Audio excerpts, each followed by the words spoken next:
नमस्कार दोस्तों, आज की वीडियो में हम स्टॉक मार्केट की 5 बड़ी खबरों को आसान भाषा में समझेंगे और जानेंगे कि उनका निवेश पर क्या असर पड़ सकता है।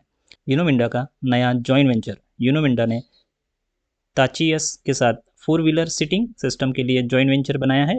इससे कंपनी ऑटो कंपोनेंट्स बिजनेस में अपनी मौजूदगी और मजबूत करेगी।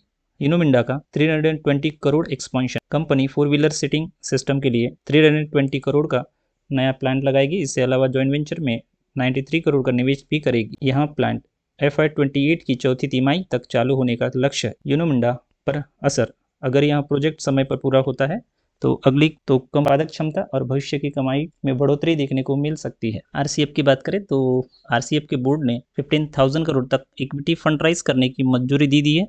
इस फंड का उपयोग कंपनी अपने ग्रोथ इनिशिएटिव और एक्सपेंशन प्रोजेक्ट के लिए करेगी। RCF इन्वेस्टर के लिए क्या मतलब होगा? नई पूंजी से कंपनी को विस्तार में मदद मिल सकती है, लेकिन इक्विटी इशू होने पर मौजूदा शेयर धारकों की हिस्सेदारी पर असर भी पड़ सकता है। हिताची एनर्जी की बात करें तो हिताची एनर्जी 1000 करोड़ इन्वेस्टमेंट करेगा। हिताची एनर्जी तमिलनाडु के टेक्नोलॉजी और मैन्युफैक्चरिंग एक्सपेंशन के लिए 1000 करोड़ का निवेश करेगी। इससे उत्पादन क्षमता और रोजगार दोनों बढ़ सकते हैं।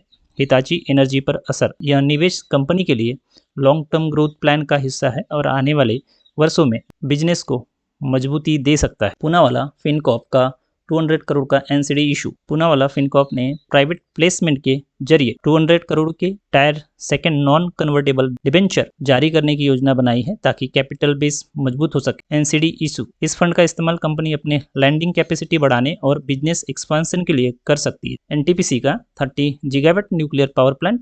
NTPC ने PWR टेक्नोलॉजी के जरिए स्वतंत्र रूप से 13 गीगावाट न्यूक्लियर पावर कैपेसिटी विकसित करने की योजना बनाई है। यह भारत के एनर्जी ट्रांसमिशन के लिए बड़ा कदम माना जा रहा है। NTPC इन्वेस्टर के लिए महत्वपूर्ण। अगर यह योजना सफल होती है तो लॉन्ग टर्म में NTPC की पावर जनरेशन क्षमता और रेवेन्यू ग्रोथ को फायदा मिल सकता है। आज की खबरों के आधार पर निवेशकों को Uno Minda, RCF, Hitachi energy, Poonawalla Fincorp और NTPC के आने वाले कॉर्पोरेट अनाउंसमेंट और क्वार्टरली रिजल्ट पर नज़र रखनी चाहिए। आज की सभी खबरें लॉन्ग टर्म ग्रोथ और एक्सपेंशन से जुड़ी है, लेकिन किसी भी खबर के आधार पर तुरंत निवेश करने के बजाय कंपनी के फंडामेंटल, वैल्यूएशन और रिस्क को समझकर ही फैसला लें। यह वीडियो केवल एजुकेशनल पर्पस के लिए है। निवेश से पहले अपनी रिसर्च जरूर करें। अगर आपको यह जानकारी उपयोगी लगी हो तो वीडियो को लाइक करें, चैनल को सब्सक्राइब करें और शेयर मार्केट से जुड़े ऐसे ही अपडेट के लिए जुड़े रहें।